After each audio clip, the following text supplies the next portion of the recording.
ಬಿಡಿ ಕಾಲೋನಿ ಸಮಸ್ಯೆನ ಯಾವಾಗ ಸರ್ ಕ್ಲಿಯರ್ ಮಾಡ್ತೀರಾ?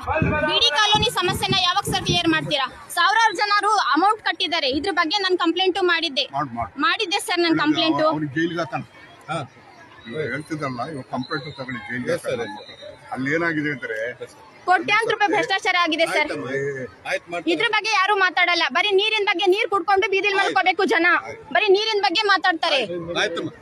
ಹೇಳಿ ಸರ್ ನೀವು, ಅದು ಹೇಳಿ ಸರ್. ಗೌರ್ಮೆಂಟ್ ಹಾಸ್ಪಿಟಲ್ ಅಲ್ಲಿ ದಿನಕ್ಕೆ 100 ರೂಪಾಯಿ ಬೆಡ್ ತಡೀರಿ ಸರ್. ನಿಮಿಷ ಬೆಡ್ ಚಾರ್ಜ್ 100 ರೂಪಾಯಿ ತಗೊಂತಾ ಇದಾರೆ. 100 ಹಾಸಿಗೆಗಳನ್ನ ಇವ್ರು ಫ್ರೀ ಆಗಿ ಕೊಟ್ಟಿದ್ದಾರೆ. ಬಟ್ ಒಳಗಡೆ ಇವ್ರು ಏನ್ ಮಾಡ್ತಾ ಇದಾರೆ? ಸನ್ಮಾನ ಬೇಡ ಸರ್, ನನ್ಗೆ ಅವಮಾನನೇ ಆಗ್ಲಿ. ನೀವು ನ್ಯಾಯಯುತವಾಗಿ ಕೆಲಸಗಳನ್ನ ಮಾಡಿ ಅಂತ ಹೇಳ್ತಾ ಇರೋದು. ಯಾಕೆ ಸರ್ ಇಂಥ ಕೆಲಸಗಳನ್ನ ನೀವು ಬೀದಿಗೆ ತಗೋಬರಲ್ಲ?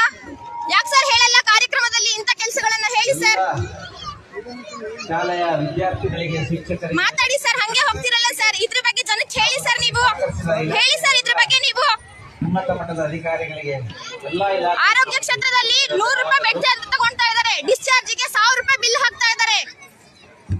ಇದ್ರ ಬಗ್ಗೆ ಮಾತಾಡಿ ಅಂತ ಅಂದ್ರೆ ಜನಕ್ಕೆ ಹೇಳಲ್ಲ ನೀವು.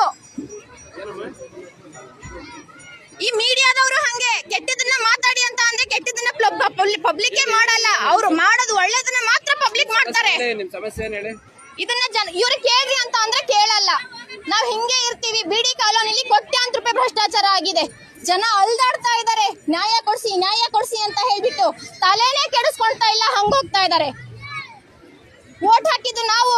ಅಮ್ಮ ನಮ್ದು ಕಡೆ ಚುನಾವಣೆ ಅಂತ ಹೇಳ್ಬಿಟ್ಟು ಬೀದಿಗೆ ಮನೆಗಳಿಗೆ ಬಂದ್ರು. ಇವಾಗ ಎಲ್ಲೋಯ್ತು ಅದು? ಮತ್ತೆ ಬರ್ತೀರಾ ನೀವು?